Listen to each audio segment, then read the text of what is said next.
Te damos la bienvenida a un nuevo episodio de Argentina, historias que nos pintan. Hoy te contaremos la historia detrás de Perito Moreno, héroe nacional o villano invisible.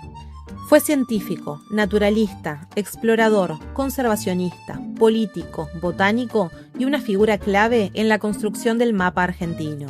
Su imagen está asociada al patriotismo, a la ciencia y al paisaje de la Patagonia. Pero también hay otra historia, menos contada, que pone el foco en su rol durante la expansión del Estado Nacional y el trato hacia los pueblos originarios. En los próximos minutos te invitamos a navegar esta historia con nosotros. Relájate, tómate un mate y acompáñanos. A veces, los personajes de nuestra historia se nos presentan como grandes héroes o como figuras profundamente cuestionadas. Roca, Rosas y Sarmiento son solo algunos de los nombres que despiertan amores y rechazos, según quien los mire. Pero, lejos de querer pararnos en uno u otro extremo, hoy vamos a repasar la vida de Perito Moreno y su vínculo con los pueblos originarios. Después, como siempre, saca vos tus propias conclusiones. Ahora empecemos bien por el principio. Su nombre completo era Francisco Pascasio Moreno y nació en 1852 en una familia bien de Buenos Aires. Curioso e inquieto, desde muy chiquito mostró interés por la naturaleza. ¿Cómo empezó todo? En su casa de Mitre y Uruguay descubrió caracoles petrificados en los mármoles y se dedicó a la tarea de recolectar piezas. Con apenas 12 años, él y sus hermanos crearon el familiar Museo Moreno, dedicado a la historia natural. Tranqui, Morenito, ¿no? Yo, a los 12 años, apenas podía cuidar un tamagotchi sin matarlo. Pero bueno, cada loco con su tema. Debido a la fiebre amarilla que azotó Buenos Aires en 1871, la familia se mudó a Chascomús, donde tenía mucho más lugar, y su papá destinó un espacio de 200 metros cuadrados para que Morenito guardara todos los restos fósiles que ya tenía acumulados. Fue designado miembro de la Academia de Ciencias Exactas de Córdoba y formó parte de la Sociedad Científica Argentina. A raíz de todo esto, el gobierno de la provincia de Buenos Aires le brindó apoyo financiero para realizar viajes a la Patagonia, recorrer territorio inexplorado y estudiar la cultura indígena. Acá es donde la cosa se pone interesante. En 1876, a los 23 años, fue uno de los primeros exploradores, con fines científicos, que llegó al lago Nahuel Huapi desde el Océano Atlántico. Ahí plantó la bandera argentina y volvió a Buenos Aires. Claro, vos vas al Nahuel Huapi y pensás en vacaciones. Él fue, plantó la bandera y se volvió como si nada. Cosas de próceres multifacéticos, ¿viste? En fin, este viaje sirvió para conocer a las comunidades indígenas de la Patagonia y recolectar valiosos datos y materiales. Quedó muy impresionado por el drama de estos pueblos despojados de sus tierras ancestrales y trató de humanizar las relaciones con el gobierno argentino, abogando por la devolución de las tierras y el establecimiento de escuelas para sus hijos. Hasta tuvo interés en escribir un diccionario tehuelche y todo. Más tarde volvió a la Patagonia, recorrió el río Chubut y el río Santa Cruz y llegó hasta lo que luego bautizaría como Lago Argentino. Irónicamente, llegó a estar muy cerca del glaciar Perito Moreno, pero nunca llegó a verlo, aunque por supuesto se llama así por él. También llegó al lago San Martín y le puso ese nombre, al igual que el lago Viedma y al cerro Chaltén. Hasta nombró el Fitzroy, aunque erróneamente creyó que era un volcán. Y bueno, perfecto no era. En 1879, durante la conquista del desierto, fue jefe de una nueva expedición al sur para determinar los límites entre Chile y Argentina. Por si estás en un cumple y no sabes de qué se trató la conquista del desierto, te cuento brevemente que fue una campaña militar para incorporar territorios indígenas al Estado argentino entre 1878 y 1885. Y te imaginarás que no es que le pagaban a los pueblos originarios por esas tierras, ¿no? Y te tiro este datito. ¿Cuál crees que fue la condición que puso Moreno para hacer esta expedición? Que todos los objetos coleccionados durante la travesía fueran incorporados al museo bajo su dirección. Por sus conocimientos de la región andina austral, fue designado en 1896 perito de la Comisión de Límites entre Argentina y Chile.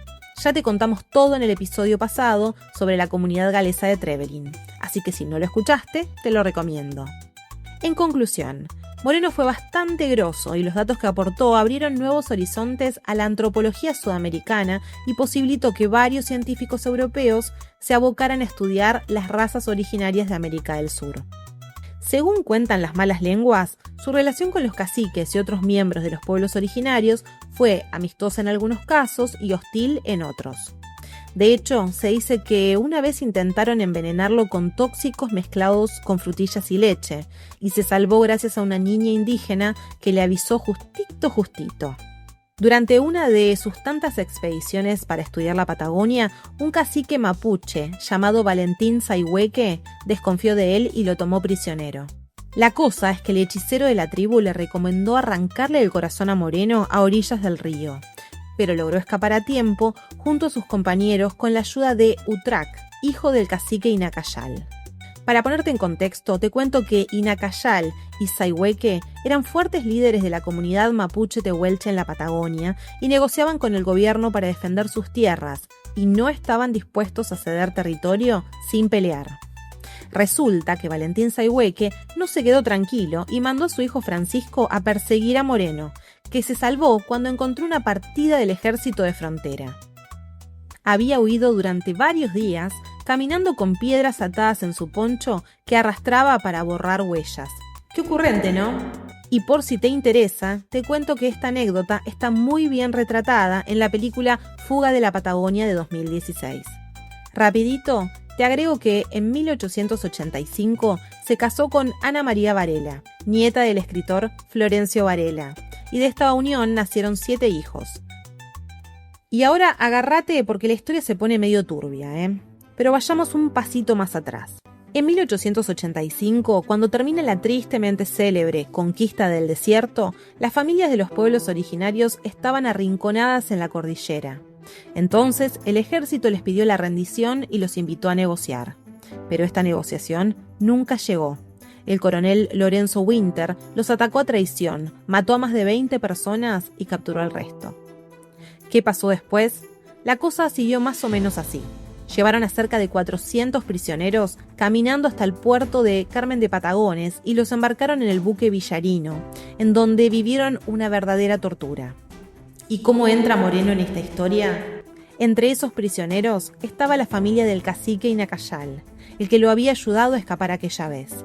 Entonces, Moreno pidió públicamente que le entregaran a Inacayal y su familia para protegerlos, ponele. La cuestión es que se los dieron y pasaron a vivir en el Museo de la Plata, el famoso Museo de Ciencias Naturales, que si vivís en Buenos Aires, muy probablemente haya sido de excursión en la escuela primaria. Por aquel entonces, el museo era nuevito.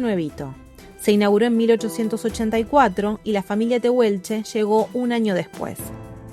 Algunos dicen que vivían en libertad, otros que ni a palos.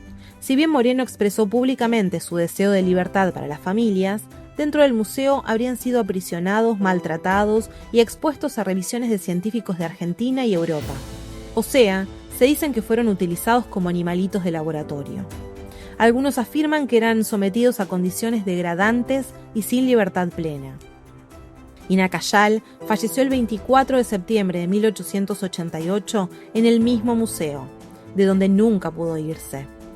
De hecho, murió en condiciones que nunca fueron esclarecidas.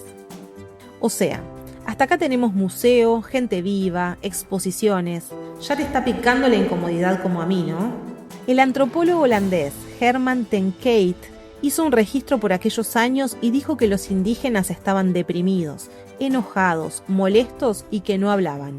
Básicamente, eran especímenes vivos en exposición, algo así como un zoológico humano.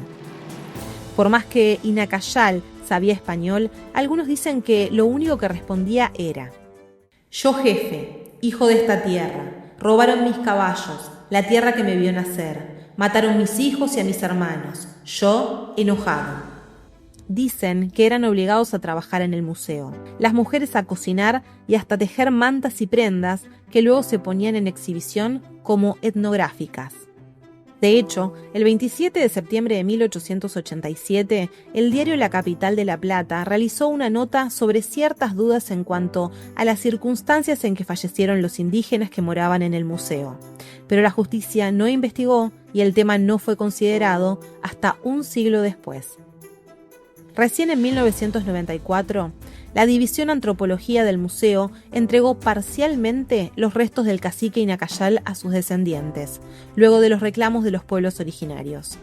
¿Por qué digo parcialmente? Porque habrían dejado en el museo el cráneo, una mano y alguna otra cosita más. Un olvido que le puede pasar a cualquiera, ¿no? La restitución complementaria de los restos se hizo en 2014 y el resto de los ancestros mapuches tehuelches en poder del Museo de la Plata fueron restituidos a sus descendientes en 2017 en el marco del Año Nuevo Mapuche. Y según correspondencia del propio Moreno, durante sus viajes a la Patagonia exhumó varios cuerpos indígenas. Así le contaba por carta a su padre. Querido viejo, creo que no pasará mucho tiempo sin que consiga los huesos de toda la familia Catriel. Ya tengo el cráneo del célebre Cipriano y el esqueleto completo de su mujer Margarita. Y ahora parece que el hermano menor Marcelino no vivirá mucho tiempo. Acá ameritan las siguientes preguntas. ¿Vale todo en nombre de la ciencia? ¿Se puede juzgar todo esto que estamos contando con los ojos de hoy? ¿O será que privar de la libertad está mal en el 506 y en el 2000 también, como dice el tango? Bueno, si estabas esperando las respuestas a estas preguntas, no las vas a encontrar en este podcast. Vas a tener que responderlas vos solito. Sigamos con la vida de Moreno. En agradecimiento por el trabajo realizado en pos de la incipiente nación, el gobierno argentino le otorgó en 1903 25 leguas cuadradas de tierras fiscales en un sitio de su elección. De las 25, vendió 22 leguas para financiar comedores para desposeídos, y las restantes, ubicadas en la región oeste de los territorios de Neuquén y Río Negro, las donó al gobierno con la condición de que fueran preservadas intactas. Años después, se convertirían en parte del Parque Nacional Nahuel Huapi. Y parece que seguía con ganas de trabajar. En 1910 fue nombrado diputado nacional y durante su gestión presidió la Comisión de Territorios Nacionales, propuso la creación del Servicio Científico Nacional y de los Parques y Jardines Nacionales y apoyó el establecimiento de ferrocarriles en la Patagonia. Su último viaje al sur lo realizó en compañía del expresidente estadounidense Theodore Roosevelt en 1903. ¡Qué tul! Moreno murió en Buenos Aires el 22 de noviembre de 1919. Sobre su pecho llevaba un relicario con la bandera del Ejército de los Andes. Desde el 16 de febrero de 1944, sus restos reposan en la isla Centinela, en el lago Nahuel Huapi, junto a los de su esposa, dentro del Parque Nacional que fundó. ¿Y sabías que por una disposición de la Prefectura Naval Argentina, cada embarcación que cruza frente a la isla debe sonar 3 veces su bocina para rendirle honores? Hasta acá llegamos con nuestra historia de hoy. Héroe o villano, Francisco Pascasio Moreno escribió una parte muy importante de nuestra historia argentina. Y nos despedimos así. En uno de los tantos papeles de su mesa de trabajo, su nieta Adela cuenta que había uno que decía: «¿Cuánto quisiera ser? ¿Cuánto hay que hacer por la patria? Pero ¿cómo? ¿Cómo? Tengo 66 años y ni un centavo. ¿Cuánto valen los centavos en esos casos? Yo que he dado 1800 leguas a mi patria y el Parque Nacional, donde los hombres de mañana, reposando, adquieran nuevas fuerzas para servirla, no dejo a mis hijos 1 metro de tierra donde sepultar mis cenizas». Argentina, Historias que nos pintan es un podcast creado por Laura Ledesma. Si te gustó este episodio, te invitamos a dejarnos tu comentario y seguirnos en Instagram como @historiasquenospintanarg. Este podcast no tiene anuncios, pero si querés apoyar nuestra propuesta, podés invitarnos un cafecito. Más info en nuestras redes sociales. Queremos dedicar este episodio a Mariela Varela, cuyo trabajo y pasión hicieron posible este proyecto. Gracias por escucharnos y nos encontramos la semana que viene con una nueva curiosidad sobre la historia argentina. Nos vemos.